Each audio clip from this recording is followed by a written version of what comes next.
మరోవైపు కేటీఆర్ గారు కూడా ట్వీట్ చేశారు. బ్రో అవర్ అంటే ఎలా ఉంది, ఇప్పుడు హెల్త్ ఓకేనా అని చెప్పి ఆయన కూడా చాలా ఆందోళనకరంగా ఉంది పరిస్థితి, నువ్వు త్వరగా కోలుకోవాలి అని చెప్పి.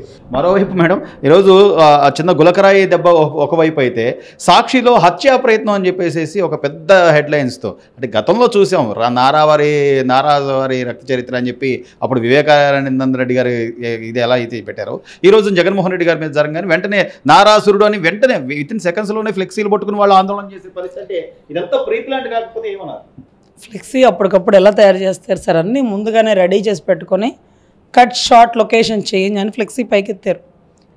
ఈరోజు మీరు గమనిస్తే అత్యాయత్నం, ఆ రోజు కోడిగత్తి సీన్ ఇరుక్కుంది కేవలం ఎయిర్పోర్ట్ లోపల జరిగింది కాబట్టి, ఆ దరిద్రానికి ఆ సీసీ కెమెరానే పనిచేయకపోబట్టి ఎక్కడో దూరంగా వాటర్ బాటిల్స్ పట్టుకున్న సీను మార్షల్ ఆర్ట్స్ నేర్చుకొని కత్తితో పొడిచి మళ్ళీ కత్తి అక్కడ పడేసి మళ్ళీ వెళ్ళి వాటర్ బాటిల్స్ పట్టుకున్నాడండి. అంటే శక్తిమాన్ సూపర్ మ్యాన్ వల్ల కూడా సాధ్యం కాదు, ఒక జగన్మోహన్ రెడ్డి గారి స్క్రిప్ట్ వల్ల మాత్రమే సాధ్యమవుతుంది. అది ఎయిర్పోర్ట్ లోపల కాబట్టి అది అటెంప్ట్ టు మర్డర్కి వెళ్ళిపోయిందండి. ఇక్కడ అసలు అటెంప్ట్ టు మర్డర్ కదా, చిన్న తొక్కలో సెక్షన్ పెట్టడానికి కూడా వీల్లేదండి.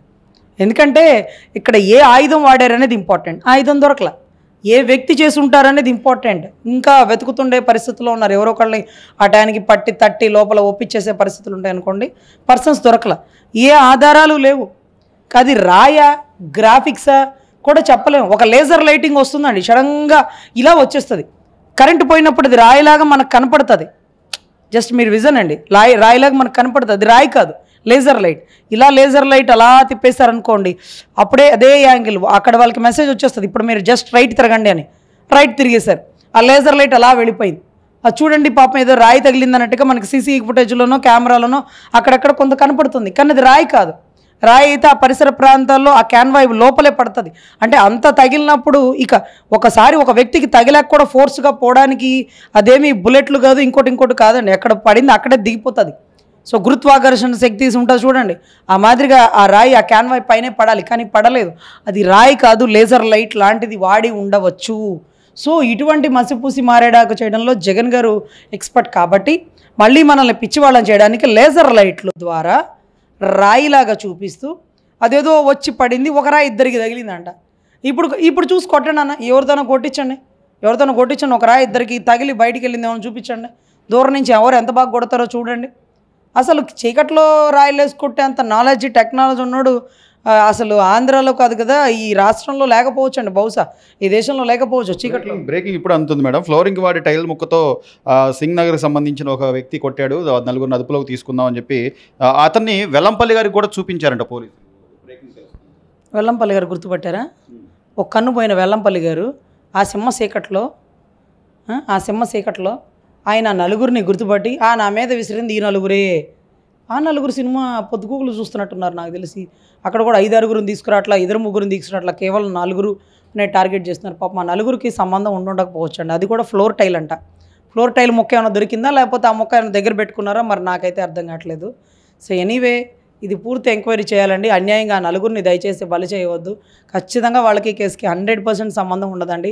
లేజర్ రైట్ని రాయిలాగా చిత్రీకరించి మన కళ్ళ ముందు తెర మీద బొమ్మ చూపించినట్టు చూపిస్తారండి. ఎందుకంటే కరెంట్ ఉండుంటే మనకి ఈ గ్యాప్ తెలిసి ఉండేది, కరెంట్ లేకపోబట్టి ఏదో ఒకటి ఎలా వెళ్ళిపోయినట్టుగా మనకు అనిపించేలాగా లేజర్ లైట్లు కావాలంటే మళ్ళీ చీకట్లో ఒకసారి వేసుకొని చూడండి, దాని ప్రభావం ఎలా ఉంటుందో. కళ్ళ ముందు ఒక రాయి వెళ్ళిపోతున్నట్టు ఉంటుంది, ఒక స్టార్ లాగా అంతా తిరిగిస్తూ ఉంటుంది. సో పాప అన్యాయంగా బలవుతున్న 4 కుటుంబాల తల్లిదండ్రులు వాళ్ళ బాధ వర్ణనాతీతం అయి ఉంటుందండి. ఎందుకంటే గురి చూసి కొట్టేంత సమర్థులు ఆ 4 కాదు. ఎందుకంటే ఆ 4 తీసుకొచ్చి నేను మళ్ళీ కూడా అదిగో వాళ్ళని కొట్టి ఇదిగో వీళ్ళని కొట్టాని దగ్గరుండి కొట్టిస్తాను కూడా అవసరమైతే. ఎందుకంటే అలా కొట్టారు కాబట్టి మళ్ళీ ఇప్పుడు కూడా కొట్టాలా, ఎందుకంటే టక్ మనం ఒకసారి కొట్టేసి మళ్ళీ నాకు తెలియదు రాదనడానికి లేదు కదా. ఎంతో విలువిద్యకారకుడు అయి ఉంటారు వాళ్ళు. సో దయచేసి వీళ్ళు చేస్తున్న తొక్కలో గ్రాఫిక్స్కి అప్పట్లో ఒక దళితుడు సీను బలయ్యాడు, ఇప్పుడు ఈ 4 కుటుంబాలు రోడ్డున పడిపోతాయి.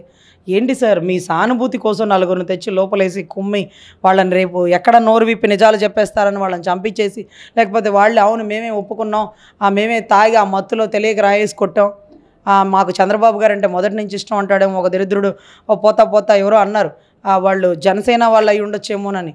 సరే ఇలాగ ఎవరో ఒకళ్ళ మీద నిందలేసి సానుభూతి పొంది ఆ వచ్చే ఎలక్షన్ అంటుంది చూడండి, అది మీ గెలుపుకి నాంది కాదు సార్, కేవలం సానుభూతికి నాంది.